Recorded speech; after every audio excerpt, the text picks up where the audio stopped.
Live from Hollywood, it's Harrison.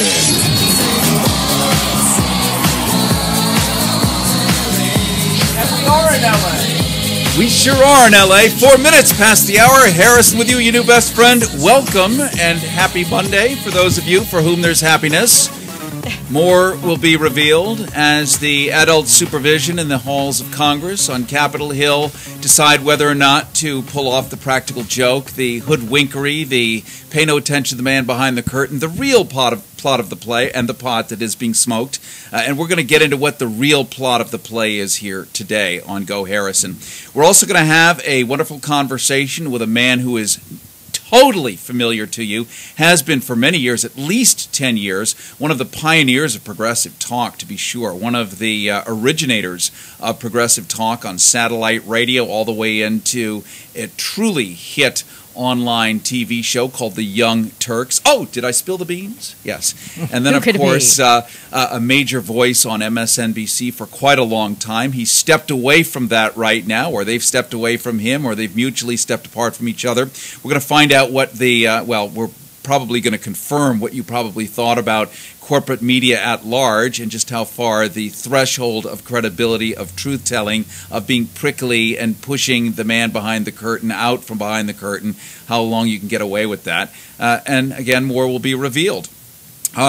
Quite clearly, the top story right now is the debt ceiling. What does that mean? You know, under Ronald Reagan, it was raised, 18 times. Under Bush, another 7, about 100 times in the last number of years. Not a big deal. But if at the end of the game, you simply want to privatize Earth, and remember, the United States, for the tapped market that it is, still has some assets left, and now's a good time just to transfer the rest of the last 8.3 cents up to the very top. And how does that work?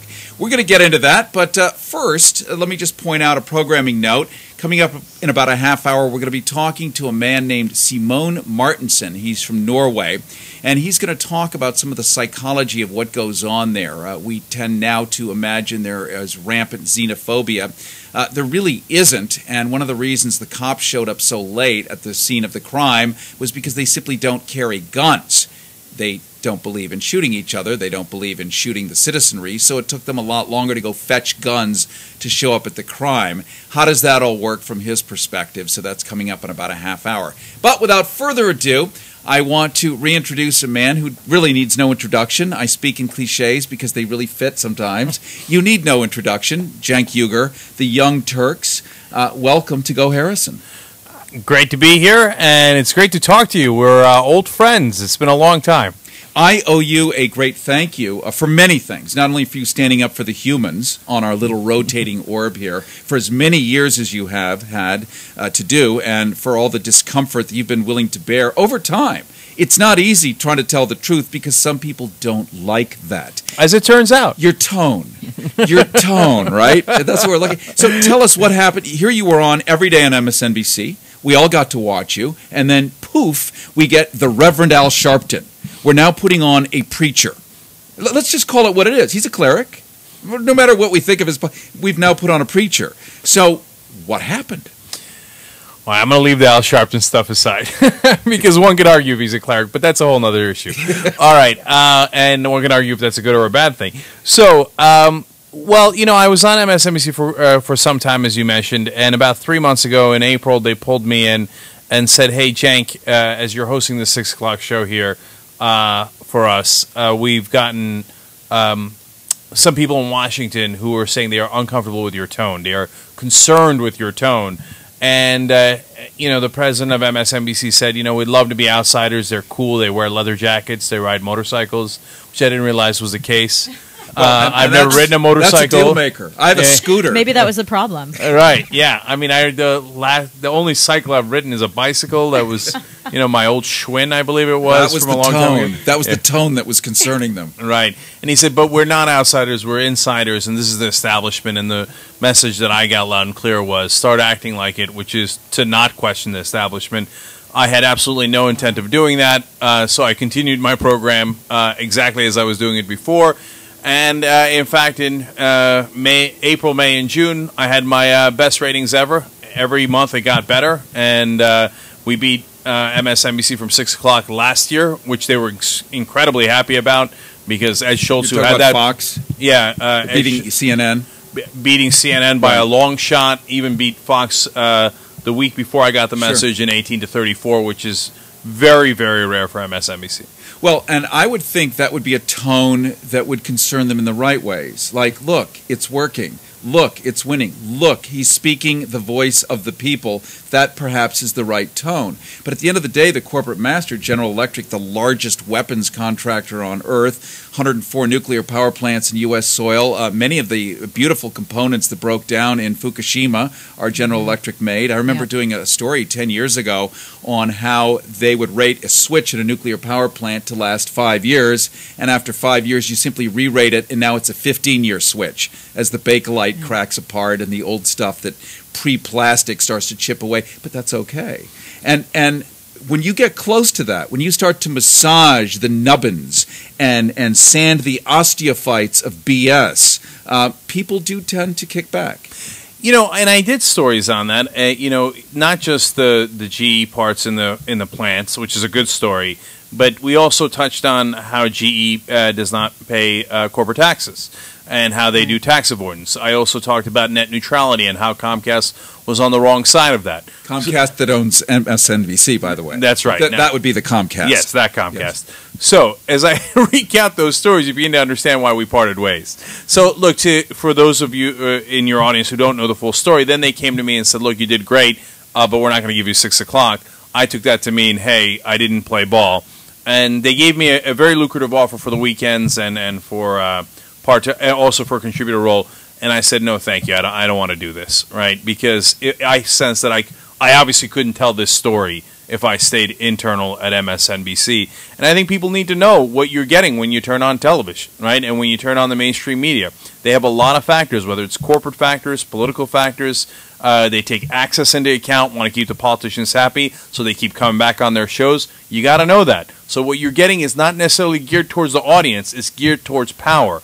And so be wary of what you're watching and what you're listening.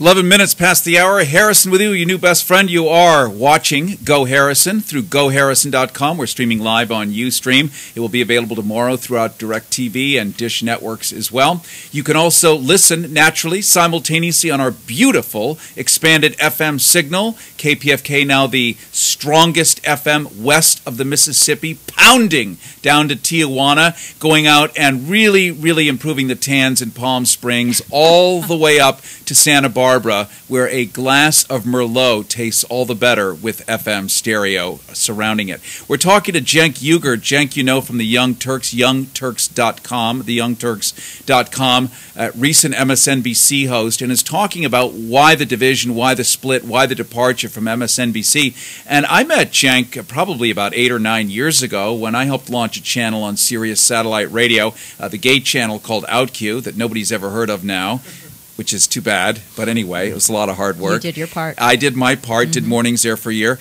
And Cenk offered us his studio, so I got a chance to meet him and really learn, actually watch somebody do progressive stuff before it was really popular. There was no Air America yet. There was no Rachel Maddow, somebody who we both know.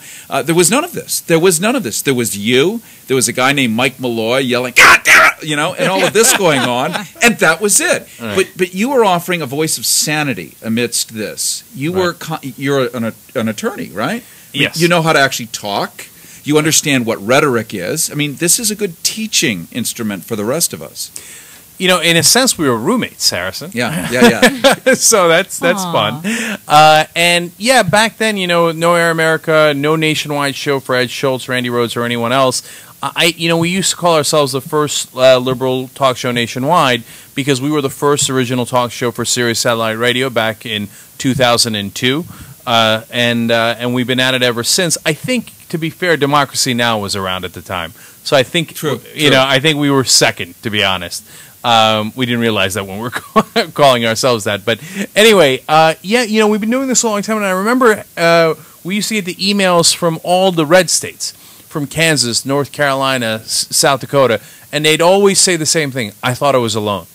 I thought I was the only one, right? And then we heard you, and it was like a voice in the wilderness. And And apparently that started to resonate. And what I've been saying forever is, hey, listen, we got conservative radio, we've got obviously conservatives on television, Fox News, etc.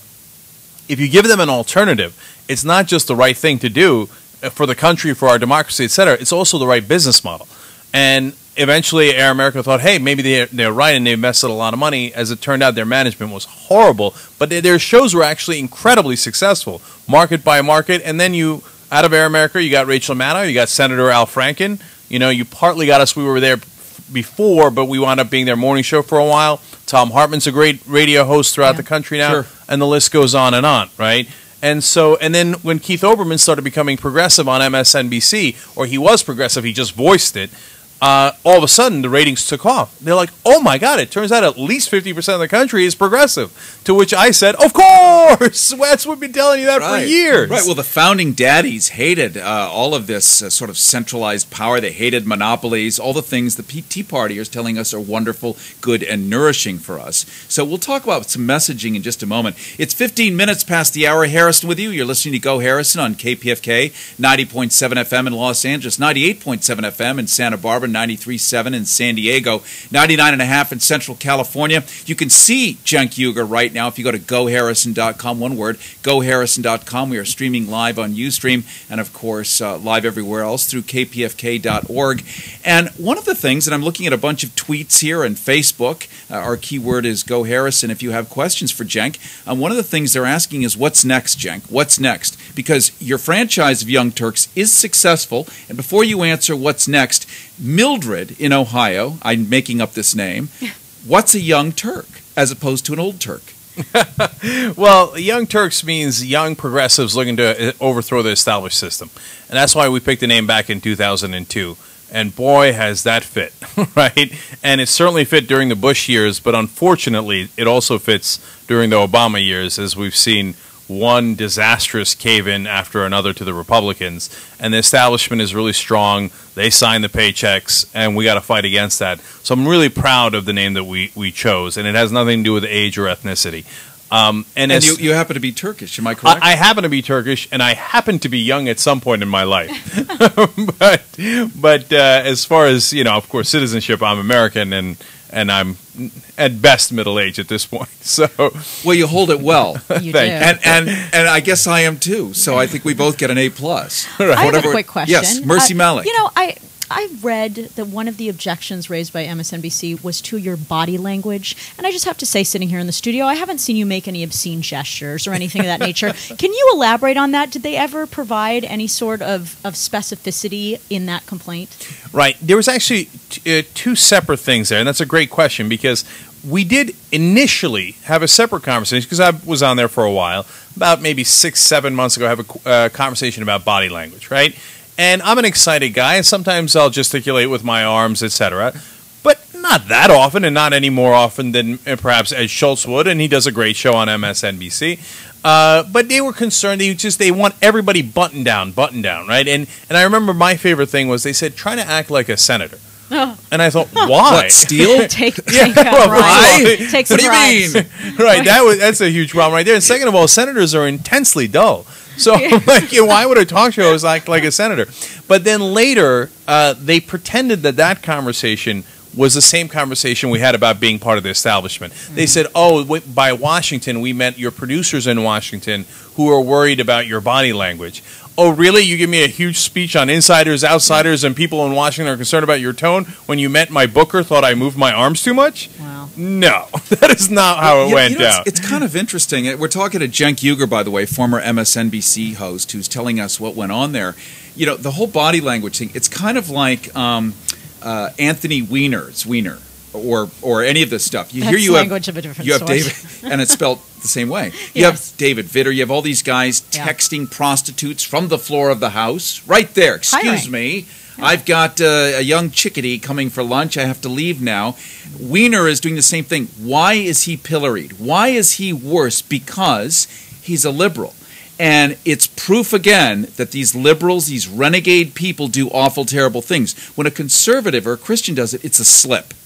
we understand. He's living a fierce, hard life in service of the Lord or whatever, and he had a slip. But the other ones, he's just showing who he really is. And because you wear suits, and Ed Schultz puts on a suit, but he's a meat and potatoes. He shoots mooses, right? So to ask him to act like a senator would be contrary to his natural essence.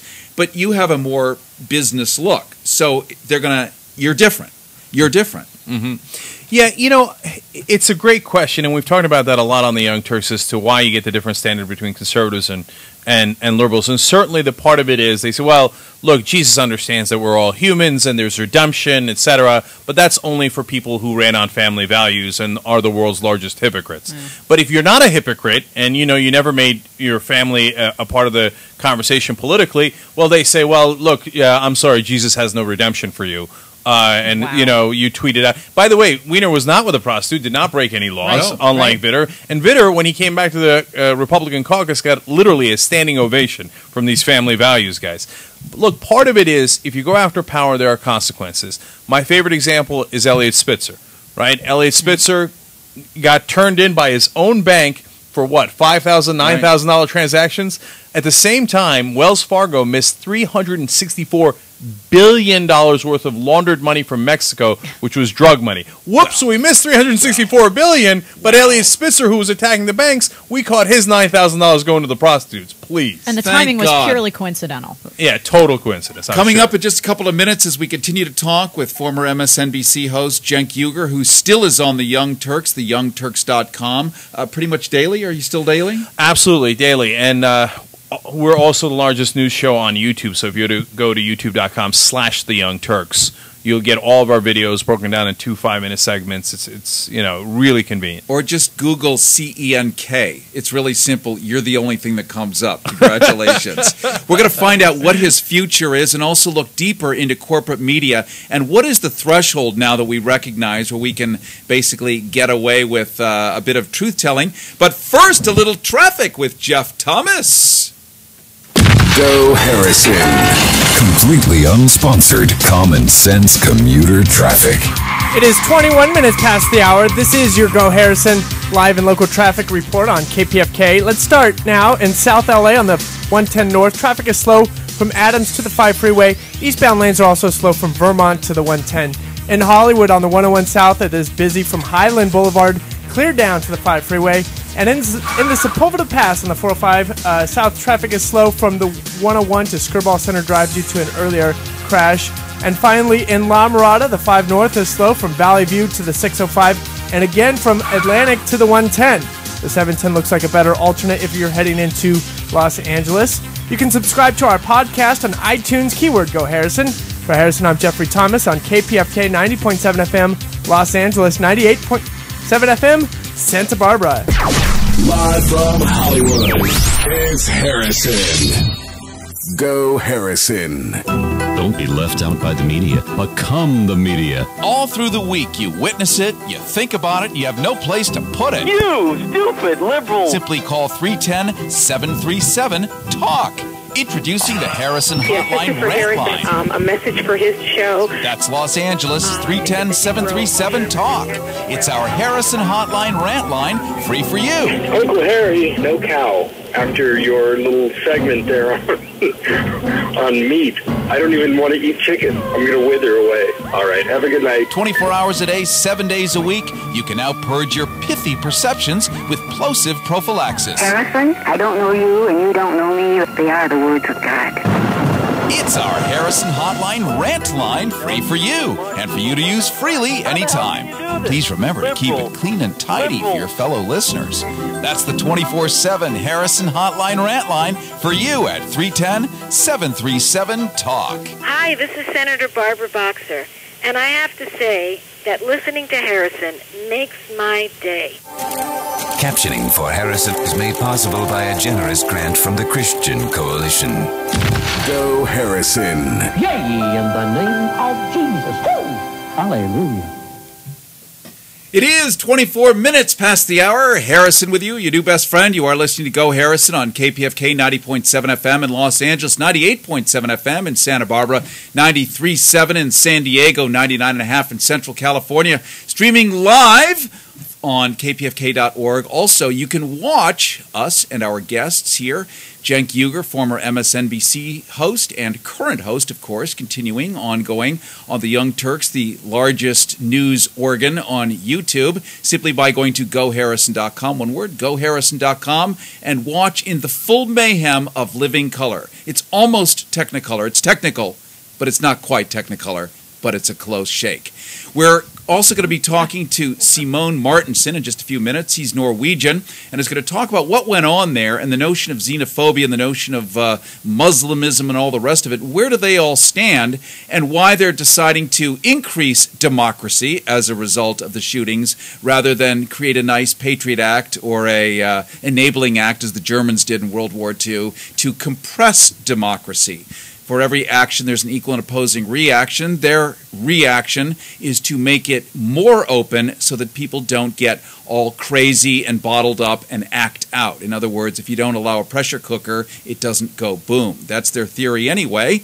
And, of course, their houses don't catch fire because they're very smart and use prophylactic building supplies. We're talking to Cenk Uygur, Cenk, former MSNBC host, and I'm getting lots of tweets here, and everyone wants to know what's next, what's next. Well, we are definitely talking to some people in the media. Some are on TV and some are online. And there might be some good news soon, but, we're not quite ready for that yet. But what I always tell people is that if all we did from now on is the Young Turks, we'd be in great shape because, for example, in July we went over 30 million views on YouTube alone. We're over 500 million views for our channel there. That's over its lifetime. Billion with a B? Yes. The way, like the debt ceiling, billion with a B. That's right. 500 million. And we're, right now we get over 1 million views a day, which means that we are larger than any show on MSNBC or CNN. So, we're in pretty good shape, and we get very good revenues from it too. So, thank God. Knock on wood. Well, and that is wood, by the way. Yes. That was good. That was good. He actually knocked on real wood, which is how we like to do it here on Go Harrison. The other thing would be corporate media. Now, we've all talked forever, ad nauseum, about to what degree can you get away with it. On Air America, you could really get away with pretty much saying it as it is. Television is different. On radio, you can't say the word poo-poo. You know what I'm saying? Yes, I do. You cannot. But on TV, you can, right? So you can get away with a whole lot more, maybe in cursing or in colorful metaphors, but content-wise, you can't. Whereas on radio, you can have much richer, more probing content, but the language is reeled back in. Curious, huh? Well, all of that makes absolutely no sense, given that kids can get online much easier and are much more familiar with that than going and turning to an AM station or an FM station or turning on their TV even. And online, you can see anything. You can see donkeys. Okay, so there's this complete lack of logic. Is that what that is? That's my understanding. Yes. So there's this complete lack of logic in how we apply the rules. But, more importantly, substantively, look, we have a major corporation as our partner on the Young Turks. It's called Google, because Google owns YouTube, and we have this partnership. We're one of the top partners at YouTube, right? But it is possible to have a corporation that gives you independence. Google has given us complete independence. And so we can say anything we want, including against Google. In fact, we've done stories about how Google avoids taxes, right? So, but they build windmills. They to offset their tax avoidance. And look, there's good, and I always talk about this. Corporations are not evil. They're amoral. They are designed not to have morals, not to care about morals. They're profit-making machines. They are soulless machines, right? So it's not that GE or Comcast are bad people. They're not people at all, right? Well, according to Citizens United, they're bigger people than you and me. I know, but that's why we're going to pass an amendment taking away corporate personhood. Yes. Okay, so that's our number one objective. Until we do that, we lose on all the other issues. We're going to get some exciting news about that hopefully soon as well. We're going to start to really fight back against that concept. But for now, the owners of Google are still, or the people who run Google are still their founders, And from what we can tell, they're good guys, and they really enforce that throughout the company. So it gives us an independent voice. And online, even if you're not with Google, obviously online is so large, you can go have an independent voice anywhere. And it's just it allows for real freedom as opposed to the gatekeeper quasi-freedom that you have in radio and TV. Yeah, you know, it's curious as we talk to Cenk Uygur, former MSNBC host and current host, daily host of the Young Turks, 500 million with a B, hits constantly, loved and cherished, relished wildly by the YouTube Corporation, because he's delivering a progressive message. Imagine, you are proof positive. You are the template for how progressive voice is real. You're not showing the donkey videos, by the way, because I've watched you. I've never seen a donkey video, and yet 500 million. And this is really important to note, right? That and your content awfully is awfully. I'm using that as an adverb. Awfully often. I'm not sure what I'm trying to say here, but it's dynamic and didactic at times. It's not necessarily filled with humor. It's not necessarily filled with color. It's filled with fact. And that draws that volume of eyes. That speaks to a certain appetite that's being fed. Not an appetite that has a prurient interest, but an appetite that's simply looking to survive. Out of 307 million Americans, they know that there's a place they can go online and get unvarnished facts. I think you hit it. Look, we have the whole range, right? So we do serious news, we do some cultural news, we do whatever the audience is interested in. And we do some lighthearted stuff and we do some serious stuff. And my dad complains. He says, well, why you're not as funny as Stephen Colbert?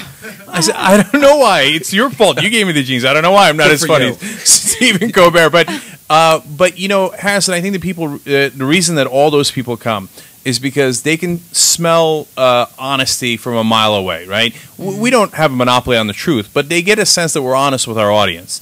And they're so tired of the fakeness that you get in the mainstream media.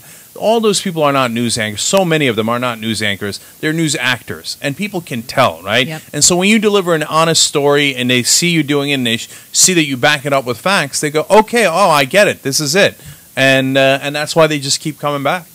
Young Turk host, founder, progenitor of all things truthful. Do you like the over-the-top? Yes, it's pretty God good. bless. Pretty good Keep encoding. going. We're all about hyperbole on this show. Yes, all about it. We're talking to Cenk Uygur, former MSNBC host, and we're going to continue with him and talk about the nature of corporate media, where he's going and what his plan is and what he has seen and what he imagines it will look like down the road. Key thing for all of us as we still fight for net neutrality, as we still hope that companies like Comcast and Rogers up in Canada, and there's a company down in Dallas who have already taken cable systems and closed them off. In other words, you put in certain search words and they simply will not appear. Much as AOL used to be, a very limited environment, this is the ultimate plan down the road, and we are all fighting for this capability to be able to pass recipes back and forth through Mr. Bush's internets without having somebody catch it along the way. First, a little news with Mercy Malik. Harrison. From Washington prowlers to corporate crawlers. News update. Your double grind of headlines.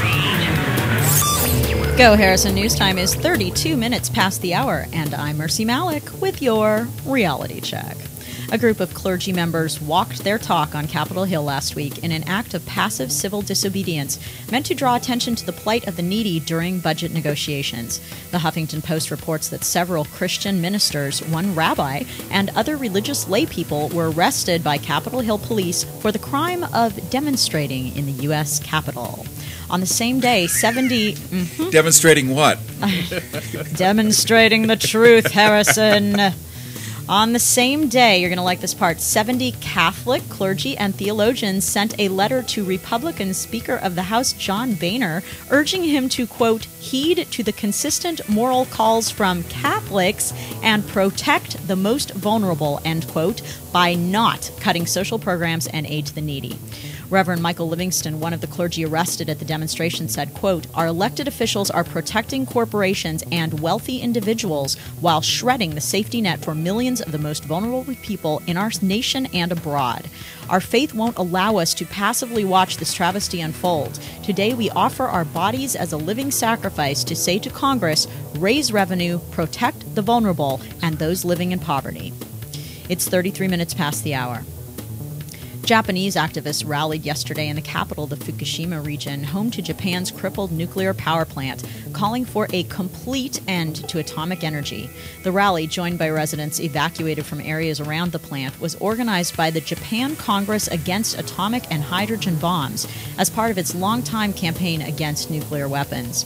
It was the first time a leading anti-nuclear organization staged a rally in Fukushima to observe the anniversaries of the atomic bombings of Hiroshima and Nagasaki on August 6th and 9th, 1945. In the 1950s, a partnership between the U.S. government and U.S. corporations successfully pressured Japan to adopt atomic power. On March 11th of this year, the world's first victims of atomic weapons became the latest victims of nuclear energy. Nirohasa Yoshida, a schoolteacher who was evacuated from a town 12 miles from the plant, told the rally, quote, "Let us become the last victims of any nuclear plant accident." It's 34 minutes past the hour.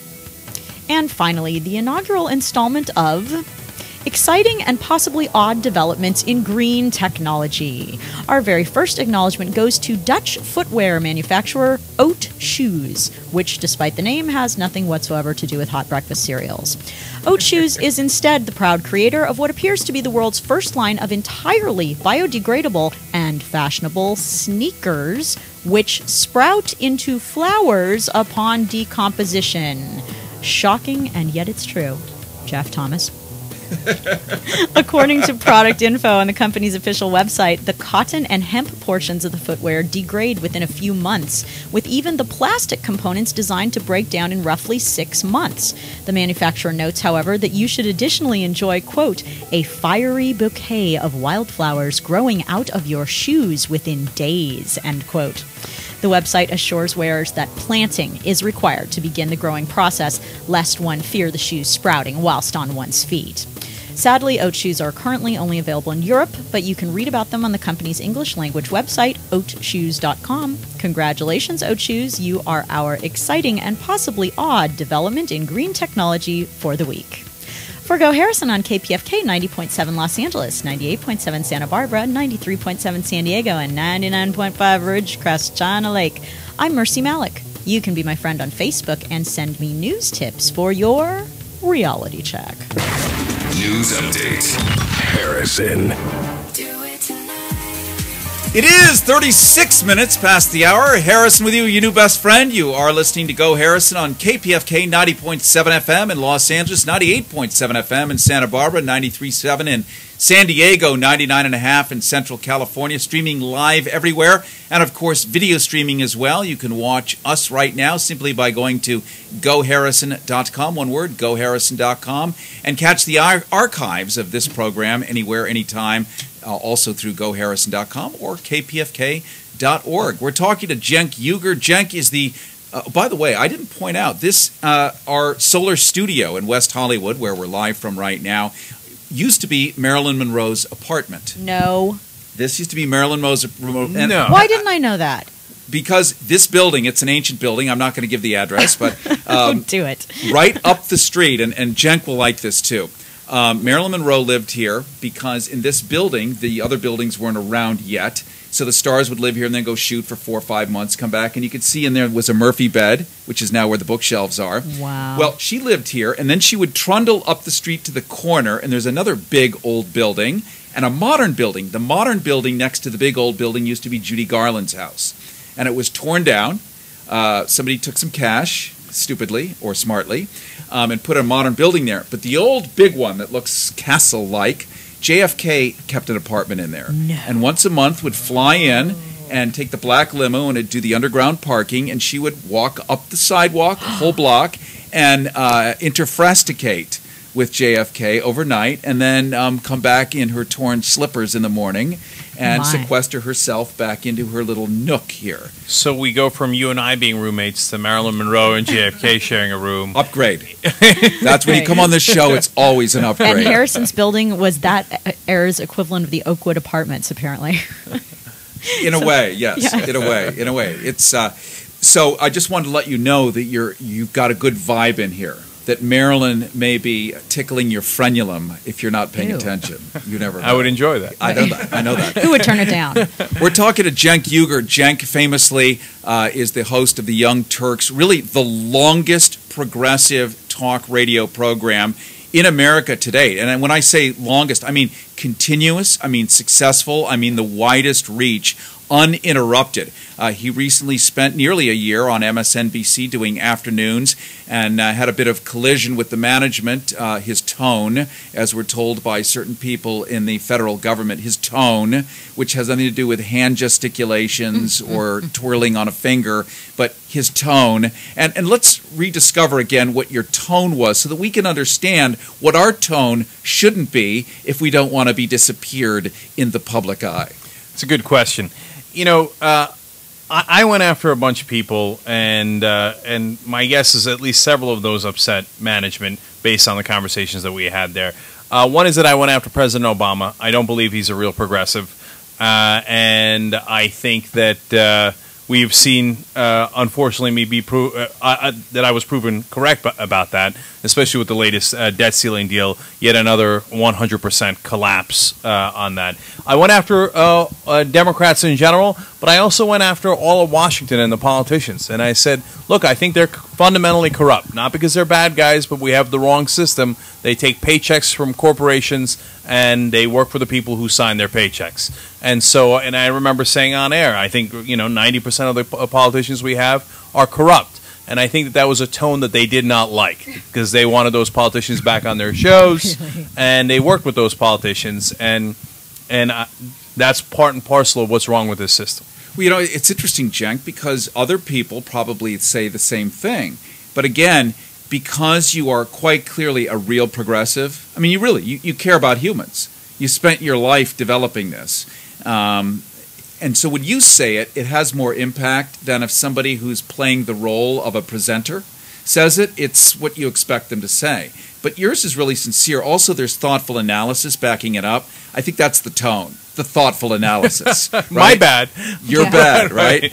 Wow, that was a mistake. So I just want to thank you so much for joining us here today on KPFK and for giving us the skinny on how stuff works. It really confirms what we knew. But without witnesses actually showing up and saying, yeah, it's true, or yeah, it works this way, or no, it really doesn't, we don't know. We just make a lot of noise ourselves. So appreciate your noise making.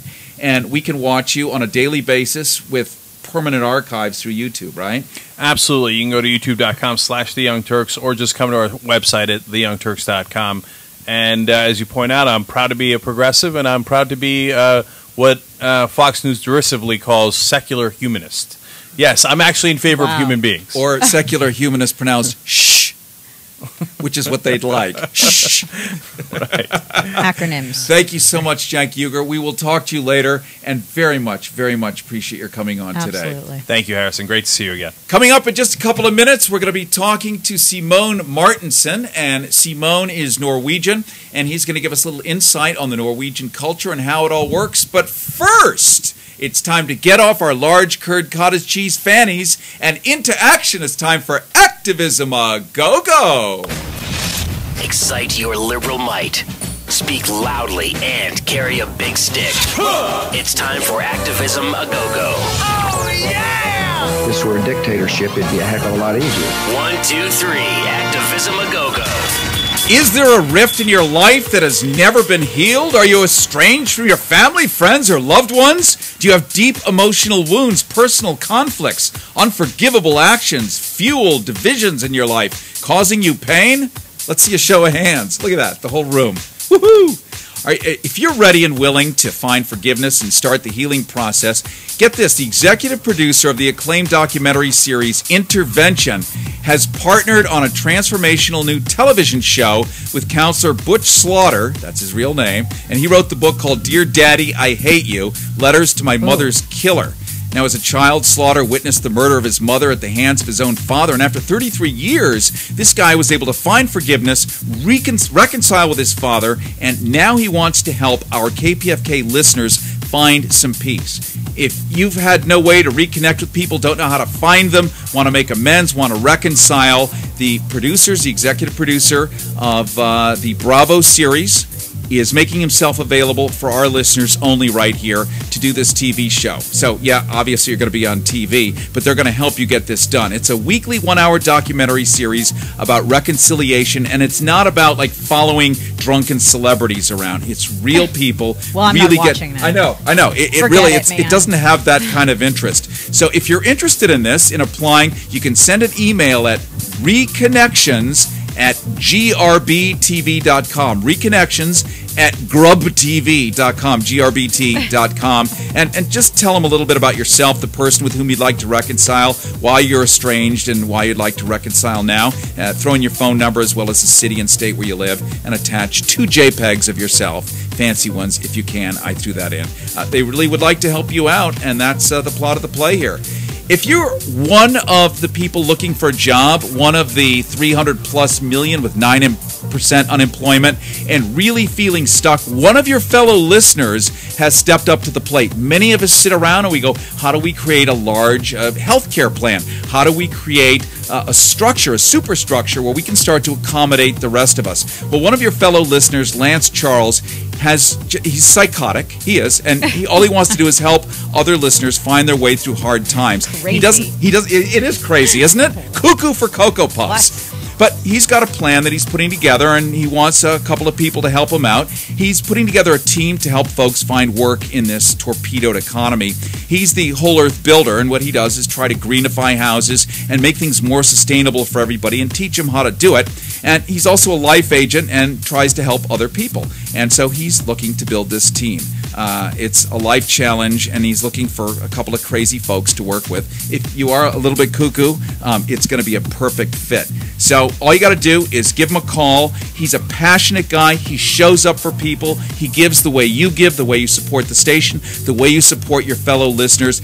Help him help you help others. And I'm not sure exactly what the full plan is here, but I had a nice long conversation with him, and he wants to create a team. And obviously, if people can get compensated, which I believe is the plot of the play, it's 100% given on there. You can give him a call at 818-266-3834, 818-266-3834, or you can go to Whole Earth Builder. Whole Earth Builder, just Google Whole Earth Builder, and you'll find Lance there, your fellow KPFK listener, who again is trying to put something together, help us get jobs, and create a new world, the world that you envision. So that's 818-266-3834. And finally, as always, on every Friday, you can go to Ventura Boulevard, right around Laurel Canyon, and there is a further demonstration against the war. If the debt ceiling does get resolved and the Super Congress decides to do nothing, get this, $600 billion with a B, $600 billion with a B disappears from the Pentagon. How do you like that? $600 billion. So let's hope nobody shows up. Bright spot. And we can certainly resolve that. It's very hard to pay contractors. You know, if you're one day late, you can kiss the Army goodbye. Why? Because an Army works on its stomach. And when they're hungry and you're not feeding them, they'll go get a tan instead. Well, unfortunately, be sure that those cuts are first going to come out of caring for wounded warriors, etc. Very good. So we hope that this resolves itself in a more positive way. Very good. But that would be a silver lining. And that's your Activism a Go-Go for Monday, August 1st, 2011, Woo! Here on Go Harrison. This is Harrison. Alrighty, it is 47 minutes past the hour. Harrison with you, your new best friend. You are listening to KPFK 90.7 FM in Los Angeles, 98.7 FM in Santa Barbara, 93.7 in San Diego, 99.5 in Central California. And I want to introduce a Norwegian. He has come here on holiday pretty much. I believe you're here on holiday. We're going to find out why exactly you're here, but I believe that's it. His name is Simone. I'm going to ask you to move in your chair just a little. There. Perfect. That's it. He's. Have you ever been on camera before? I've been on camera, but never on the radio. Aha! Oh, well, yay. It's okay. We'll be gentle here. His name is Simone Martinsen. He's a Norwegian citizen. And Simone, we've been all just endlessly nonstop dealing with what went on in Norway.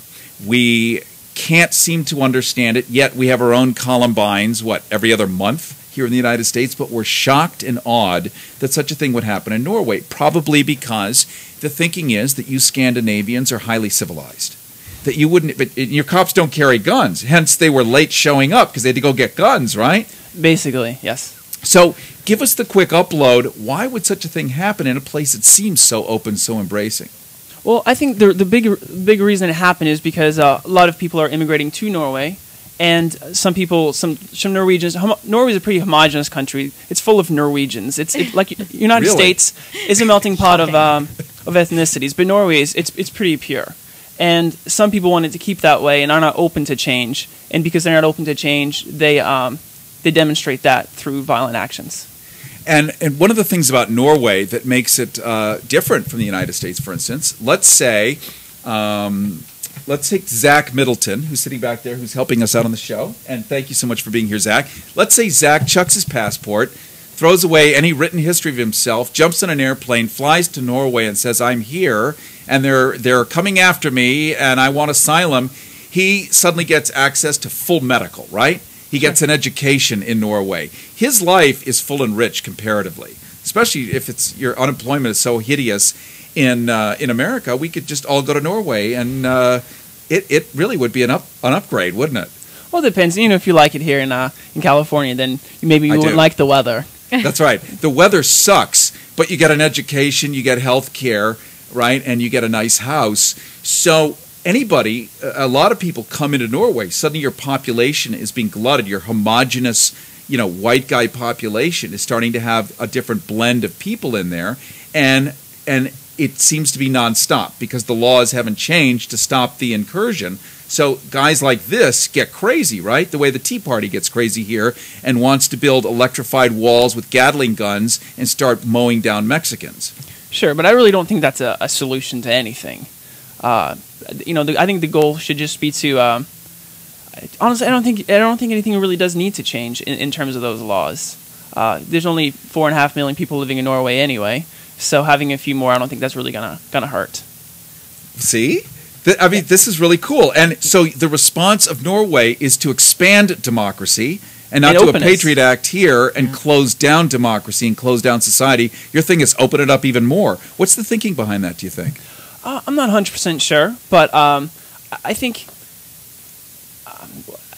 Norwegians pride themselves on being hospitable and accommodating, and there's people who are definitely against having immigrants, and some of the views of having immigrants come into the country are, not everybody likes that, just like they don't like it here. But I don't think the solution is to go around killing anybody. Definitely not. And obviously, most of the people who espouse that belief aren't going around killing people. Even those who don't want immigration in your country. All right, this was one aberrant act by one ostensibly crazy guy. Sure, and I think that if you're against that, then you can express that in the next election. I think that's the civilized thing to do. It's a civilized thing to do. Now, here's a good question, because we're all going, what? The Norwegian police don't carry guns? Why, that's un-American. Well, actually, kind of an interesting story, and I didn't realize it until very recently, actually till these attacks, is growing up in Norway, the first time I actually saw a gun in person, besides television, was I was about 11 years old, and I was leaving the country. I think it was in Abu Dhabi. That was the first time I saw. So I was 11 before I actually saw a gun. So it's understandable that whenever something like this happens, the police are not going to be armed and ready. They'll hit you with a baton, maybe. Because there's no necessity for them to carry the guns. There's not. Right. There's not really any necessity. I don't really see the point of having a gun. Nobody has a gun. It's difficult to get a gun there. The only people who get access to guns and weapons are hunters. Well, how do you shoot each other if you don't have a gun then? Makes it difficult. It's pretty difficult. I guess that's the idea, right? That's the idea. Right. I mean, the British famously never walked around with guns. The cops, the constables, the constabulary, they walked around with nightsticks and such, and now they have guns, right? Because after they and the U.S. invaded Iraq, they started carrying guns because the terrorists. Well, after I heard about the attacks, my first reaction, of course, was sadness for everybody passing away, but also I felt fear that maybe the country would change, and I was very glad to see the Prime Minister really say we need more democracy and more openness, because I don't think carrying guns is definitely not a solution, and also don't think the solution is to act out of paranoia to the attacks.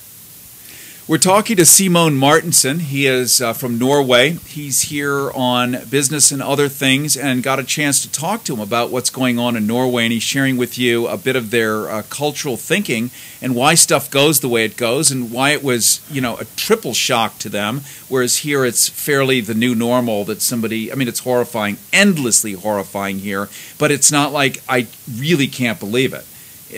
Children take guns to school because they take them now, they say, to defend themselves, right? But in a society where it doesn't occur to you first to walk around with a weapon, you're probably not as inclined to use it. So it really is throwing hand grenade in a bowl of soup in your country. Simone, one of the things that you're doing here in the U.S. is, because of such rampant unemployment and all of that, you're creating a system where really anybody with a small business or whatever can find a way to get online, as opposed to the old-fashioned way for like 10 or 12 bucks. And you came up with another one of these typical internet-sounding things called Plebu. Yep, Plebu. It's a very simple... actually, before we can get started on Plebu, you brought up a great point earlier about unemployment. And that's one of the reasons I'm here, is to kind of scope out the land, to see if I can find the research, developers for and mostly graphic designers. And I think this is a great place. And now I've been kind of wooed by the weather, which is another reason to maybe move the company here and create some jobs here in Los Angeles. Yeah, now a lot of people internationally are coming to Los Angeles, coming to the United States, because with a compressed economy, the value of your money to move here, it's a lot cheaper for you to do that, whereas it's cheaper for U.S. businesses, large corporations, to go get slave labor in China or Mexico or other places. For you, a European, to come here, it's cheaper for you to do business here in our compressed economy. So in many ways, who knows how it shakes out. Again, we have to find out, will we have a civil society? Because if the Tea Party has its way, it's dirt floors and marble floors only. Do you have a concern about that as a European, dirt floors and marble floors in the U.S.? Well, absolutely doesn't sound right. Absolutely not. Well, thank you for that. I vote yes on your take on that. We're talking to Simone Martinsen. He's a Norwegian citizen, and he's here in Los Angeles visiting and offering some perspective on his culture and why things work that way at 55 minutes past the hour. Harrison with you. You're listening to Go Harrison on KPFK 90.7 FM in Los Angeles, 98.7 FM in Santa Barbara, 93.7 in San Diego, 99.5 in Central California. Do we have a little live and local traffic with Jeff Thomas? I believe we do.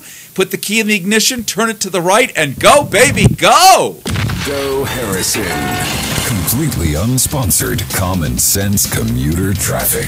It is 55 minutes past the hour. This is your Go Harrison live and local traffic report on KPFK. Let's start in Culver City on the 405 South, just before Jefferson Boulevard. A car is blocking the left lane. That is a crash. Traffic is backed up to Venice Boulevard. The 110 North is still slow from Adams to the 5, and on the 5 in La Mirada, the northbound lanes are still slow from Valley View to the 605, and again from Atlantic to the 110. The 710 is still a better alternate as you head into downtown. You can subscribe to our podcast on iTunes, keyword Go Harrison. For Harrison, I'm Jeffrey Thomas on KPFK 90.7 FM Los Angeles, 98.7 FM Santa Barbara. This is Harrison. Thank you, Jefferson.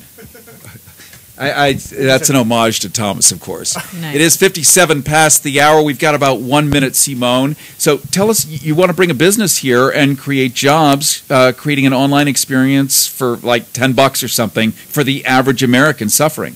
All right, so the name of the company is Plebu, so it's plebu.com, and what it is it's an insanely easy website builder. So this is not meant to replace your graphic designer or your web designer. Really what it is, it's just so ordinary people who don't have that, the same budgets to go out and hire a designer, they can build a beautiful, simple, app-like website in minutes. It's intuitive. You don't need to know any coding or anything like that. It just works, and it looks beautiful, and it's really going to help your brand. And it's not out yet, but it will be soon? It's going to be out next week. We're launching next really? week. Absolutely. Okay. Awesome. Okay. And we love the Scandinavian thinking, as always, right? It's minimal. Actually, it's cheap. And my thinking was I wanted to create a website builder that is the IKEA of website builders. You assemble it yourself. We give you simple instructions. We don't actually. The goal is to have the user experience be so simple. It's very intuitive. Awesome. But Well, we'll catch up with you later on that. Thank you for giving us a cool little rescue in a time where we all need it. Harrison with you. Thank you so much for joining us today. You can catch archives of this online at goharrison.com or kpfk.org. And we will look forward to seeing you next week. And next week, by the way, is the 1-year anniversary of Mercy Malik being here on the show. That's right. Happy birthday, Mercy. Thank you. And as always, we love you all, and we hope you have a wonderful week.